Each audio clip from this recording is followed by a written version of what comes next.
गेजेटी 1972 act friends, ये अधिनियम वहाँ पे लागू होता है जहाँ पे 10 या 10 से ज़्यादा कर्मचारी काम करते हैं, वहाँ पे ये अधिनियम लागू होता है। गेजेटी क्या होता है? गेजेटी एक वैधानिक भुगतान होता है फ्रेंड। जब कर्मचारी सेवानिवृत्त होता है, रिटायरमेंट होता है, इस्तीफा देता है या उसकी मृत्यु हो जाती है, उस समय इसको भुगतान किया जाता है।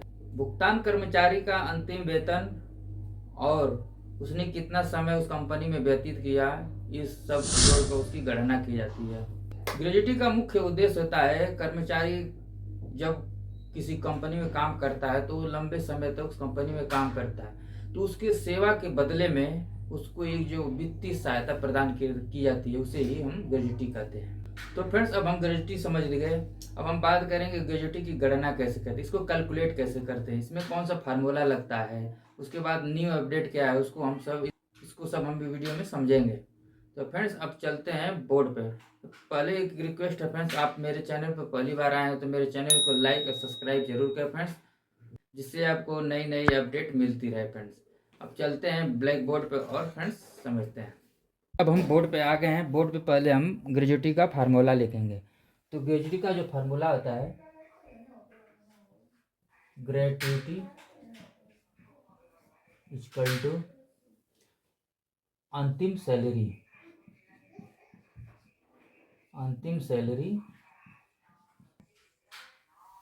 डिवाइड कर देंगे फ्रेंड्स। इस फार्मूला के बारे में पहले आपको मैं बता देता हूँ, उसके बाद आप पूरा समझ जाएंगे। ये जो अंतिम सैलरी है, इसमें आपका बेसिक और प्लस डीए इंक्लूड होता है। आप जब कंपनी छोड़ते हैं तो उस समय लास्ट सैलरी आपकी क्या होती है, बेसिक और डीए, उसको इसमें आप लिख देंगे यहाँ पे। उसके बाद ये 15 जो होता है, ये 15 जो होता है 1 साल का 15 दिन लिया जाता है। ये फार्मूला में एक रूल होता है।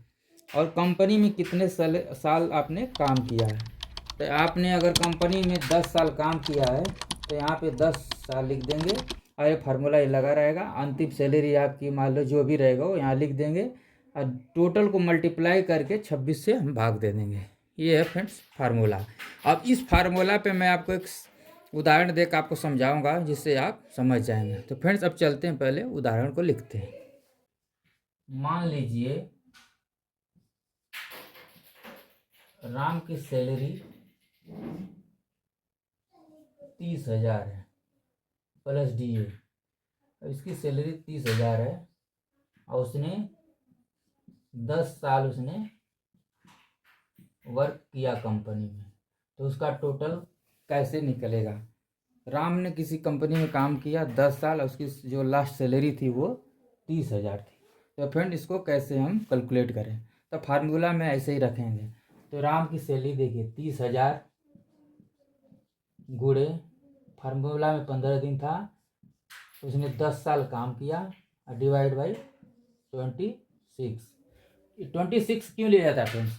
26 इसलिए लिया जाता है कि महीने का 30 दिन होता है, 31 दिन एवरेज। तो जो इसमें 4 छुट्टी पड़ जाती है तो 26 दिन, इसलिए 26 से डिवाइड करना पड़ता है, इसलिए 26 दिन लिया जाता है, 30 दिन नहीं लिया जाता है। और ये 15 है, आपको मैंने बता दिया था। 15 इसलिए इस फार्मूले में लागू किया गया है कि साल में 15 दिन एवरेज पकड़ के सैलरी दी जाती है, तो 1 साल का 15 दिन ही माना जाता है। ये जो है इसकी सैलरी हो 10 दिन, इसने 10 साल इसने काम किया फ्रेंड्स। अब जब इसको टोटल यहाँ पे हम जोड़ेंगे, से इससे भाग देंगे, तो टोटल आप निकाल लेना और टोटल होगा 1,73,000 टोटल ये होगा, जो कि आपको ग्रेजुटी मिलेगी। तो फ्रेंड, इस तरह आप अपना हल कर सकते हैं। अगर कोई और फार्मूला आप लागू करना चाह रहे हैं तो वो भी लग जाएगा। अब जैसे मान लीजिए हम 30,000 सैलरी है इसकी,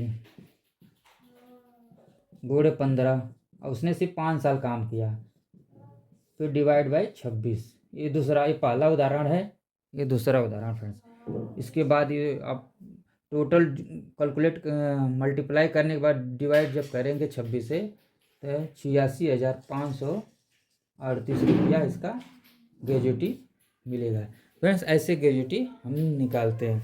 तो आपको फार्मूला मैंने पहले लिखवा दिया था, उस फार्मूला को आप नोट कर सकते हैं फ्रेंड्स। एक इम्पॉर्टेंट नोट और बता देता हूँ जो आपके काम आएगा फ्रेंड्स। मान लीजिए कोई राम ने काम किया राम ने किसी कंपनी में काम किया 5 साल और 7 महीना। ठीक है फ्रेंड्स। और श्याम ने काम किया 5 साल 4 महीना। इसमें किसको ग्रेचुटी कितना काउंट किया जाएगा? तो फ्रेंड्स राउंड अप में ले जाता है जो 7 महीना है, अगर ये 5 से ऊपर हो जाएगा या 5 रहेगा तो ये छठे साल में इसको काउंट किया जाएगा। और ये श्याम है 5 साल 4 महीना काम किया तो इसका सिर्फ 5 साल किया जाएगा। जब भी ये 5 साल रहेगा तो इसको राउंड अप में हम तो इसको 6 साल काउंट करेंगे। अब राम को ये 4 महीना सिर्फ किया, अगर ये 5 महीना किया जाता तो ले लेते, 5 महीने से ऊपर आता था, लेकिन ये 5 साल और 4 महीना काम किया तो इसका सिर्फ 5 साल पे ग्रेजुएटी मिलेगी। ये फ्रेंड्स ये नोट है जो आप हमेशा नोट कर लें। अगर कंपनी में आप रिजाइन दे रहे हैं चाहे छोड़ रहे हैं कभी भी, तो अगर ये 5 साल 7 महीना काम किए तो आपको 6 साल की ग्रेजुएटी मिलेगी। अगर वहीं आप 5 साल काम किए हैं और 2 महीना 3 महीना 4 महीना किए हैं तो आपको सिर्फ 5 साल का मिलेगा। ये आपके लिए एक नोट है। तो फ्रेंड्स नया अपडेट ये आया है, एक सेक्टर होता है प्राइवेट सेक्टर, एक होता है सरकारी सेक्टर। तो फ्रेंड्स जो केंद्रीय कर्मचारी हैं उनकी जो अधिकतम ग्रेजुएटी की राशि थी वो 25 लाख कर दी गई, पहले थी 20 लाख। वही प्राइवेट सेक्टर की भी 20 लाख थी, लेकिन अब जो कि केंद्रीय कर्मचारी की जो लिमिट को बढ़ा दिया गया है, 5 लाख और बढ़ा दिया गया है। अब क्या होगा कि जो सरकारी कर्मचारी हैं उनको ज़्यादा से ज़्यादा 25 लाख तक की ग्रेजुएटी मिल सकती है, और वहीं प्राइवेट सेक्टर में 20 लाख तक। ये दोनों में अंतर है फ्रेंड्स। इसको जो कि 1 जनवरी 2024 को लागू किया गया। तो ये फ्रेंड्स ये नया अपडेट है। तो फ्रेंड्स मेरे वीडियो अच्छी लगे तो लाइक और सब्सक्राइब जरूर करें फ्रेंड्स।